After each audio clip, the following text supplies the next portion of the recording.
most loyal hero of the Persian Empire, and he ended up rotting alive in his own filth. Just like that, Mithridates, the soldier who saved an empire with a single spear, died surrounded by flies, worms, and maggots, unable to move, unable to scream, unable to escape. And the worst part, he knew exactly what was happening to him every second. But to understand how a respected warrior became the most disgusting corpse in history, you have to know the betrayal that destroyed him. The year was 401 BC. The desert was burning hot. Two brothers, both royal princes, were ready to kill each other for the most powerful empire in the world. On one side, Artaxerxes II, the rightful king. On the other, Cyrus the Younger, charming, ambitious, hungry for the throne, with an army of Greek mercenaries behind him. A war between brothers. A war that would change everything. The battle was hell. Thousands of Greeks charged with sharp spears. Cyrus had only 14,000 men.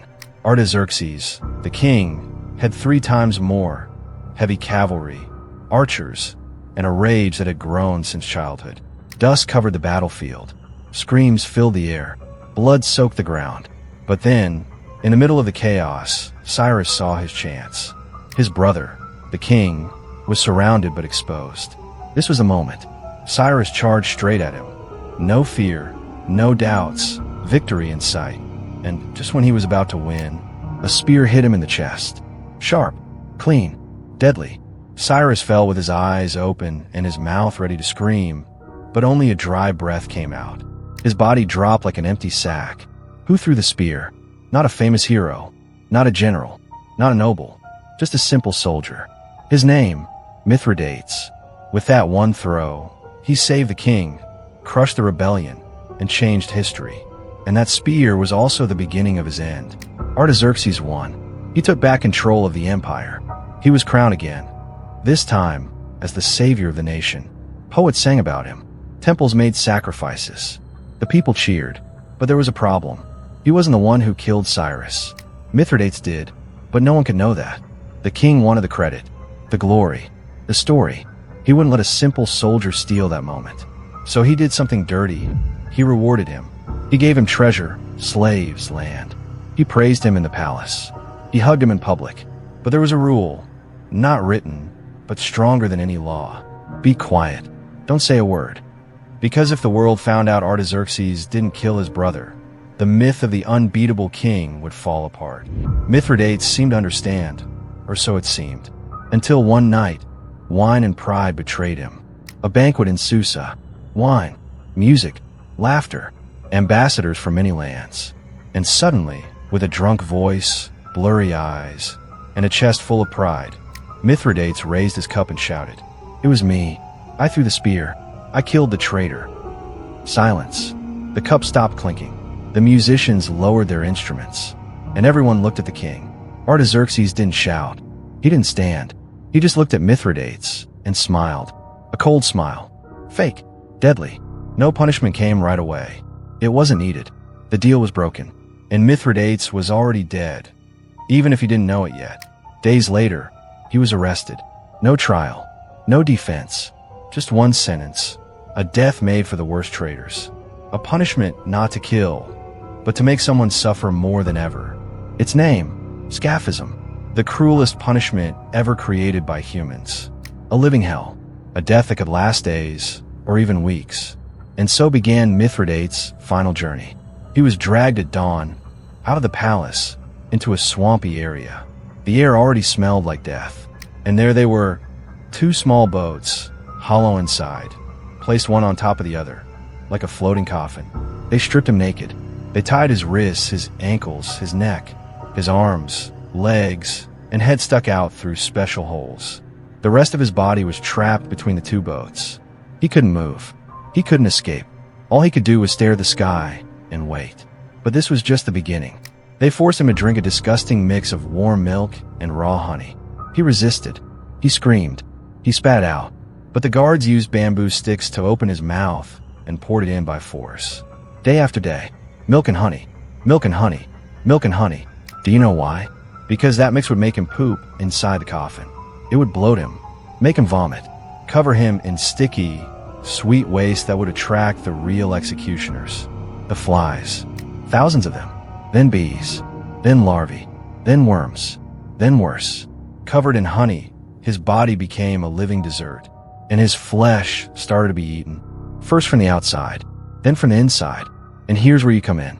Because if you want to know how Mithridates ended, if you want to see what happens when a body becomes a nest of rot, subscribe right now. Leave a like, comment, and tell me, do you think anyone deserves to die like this? Did the king do the right thing? Because what comes next is so brutal, not even the worst movie killer could imagine it.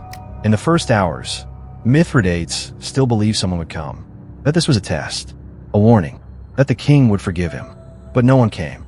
The only things that came were insects. The flies didn't just land on him.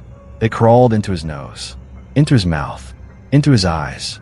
They laid eggs, and the eggs hatched. White, slimy, twisted larvae crawled over his face like it was a wet carpet.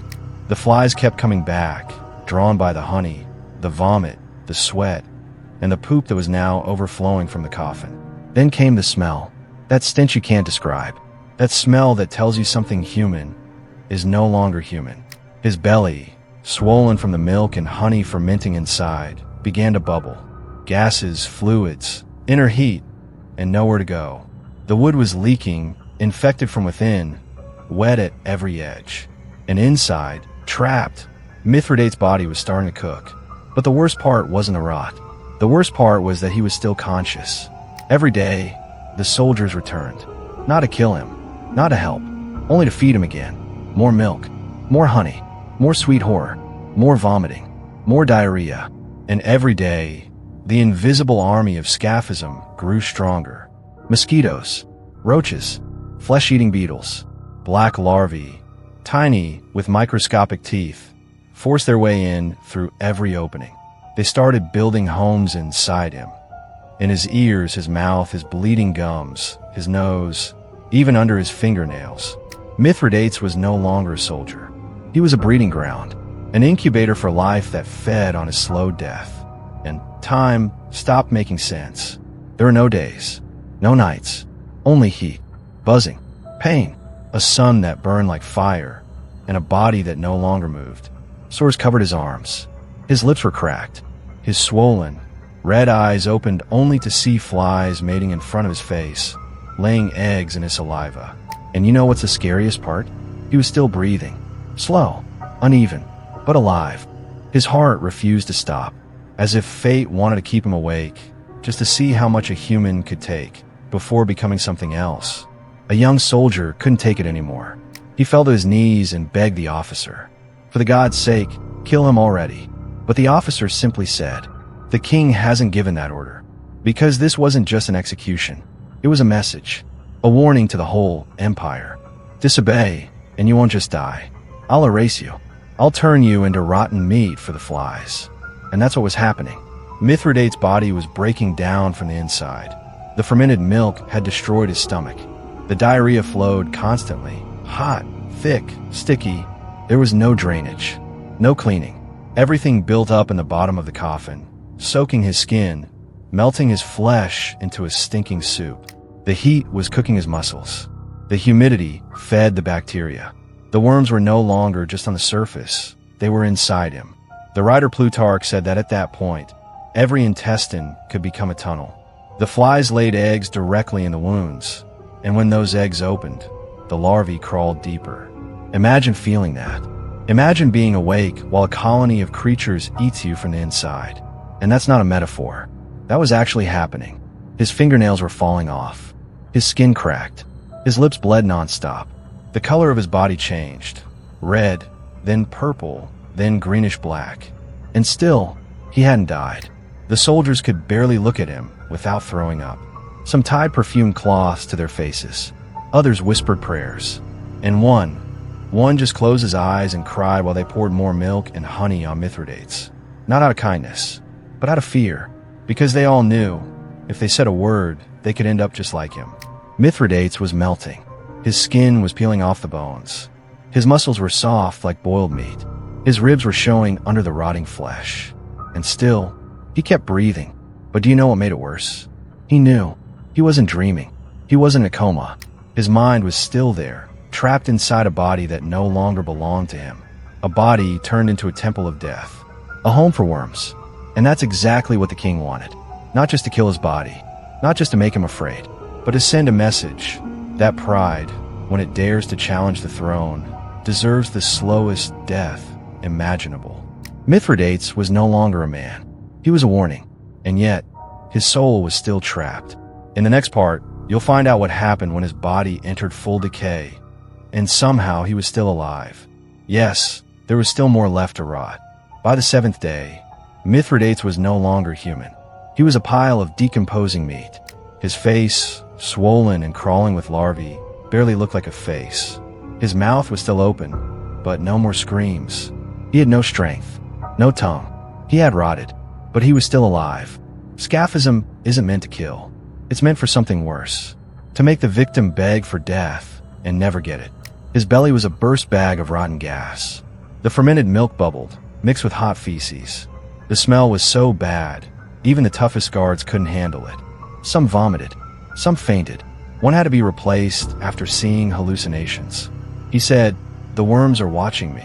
And maybe he wasn't wrong, because inside the coffin, thousands of worms were now feeding directly on the internal organs. The liver, the lungs, even his genitals were rotted, gone, unrecognizable.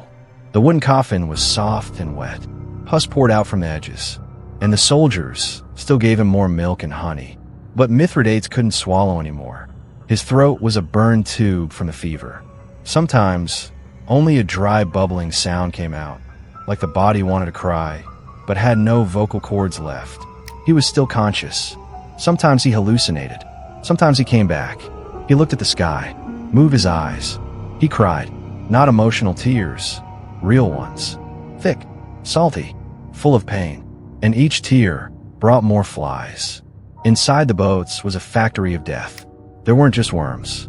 There were carrion beetles, black fly larvae, mosquitoes laying eggs in open wounds. The bacteria had won. His body had become a biological experiment in slow, controlled decay. And the king knew. Artaxerxes didn't ask, "Is he dead yet?" He asked, "Is he still suffering?" Greek writers like Plutarch and Sinaras described Scaphism as the most brutal punishment ever created. It wasn't an exaggeration. It was a warning, a record of what happens when pride turns into a crime, when truth hurts more than betrayal. Because Mithridates didn't steal, he didn't betray, he just told the truth. And for that, he was condemned to a death that made him something worse than a corpse, a living legend of pain. He finally died on the 10th day, not from hunger, not from thirst, not even from infection. He died from total collapse. His body simply gave up. His heart stopped, not because it failed, but because it surrendered. The blood had stopped flowing. All that was left was a black, swollen, half-eaten mass. What the soldiers found was not a human body. It was a crusty balloon of rot, no eyes, mouth open, with live worms still crawling out. The skin stuck to bone, parts of the skull showing. His chest exploded, and from inside, a thick, hot stream of pus, mixed with honey, vomit, sour milk, and bile. Mithridates was gone. All that remained was the message. In the Persian Empire, the truth is not spoken. It is buried, just like we buried this man alive. And now it's your turn. Do you think he deserved it? Was the king right? Or do you believe Mithridates was the last true hero, turned into a monster just for speaking? Tell me in the comments. I want to hear what you think. And if this story shook you, if you couldn't stop reading, if you felt something in your stomach while hearing it, do this right now. Like, comment, subscribe, because on this channel, we don't tell fairy tales. We tell the darkest, cruelest, and truest stories in history. Stories others try to hide.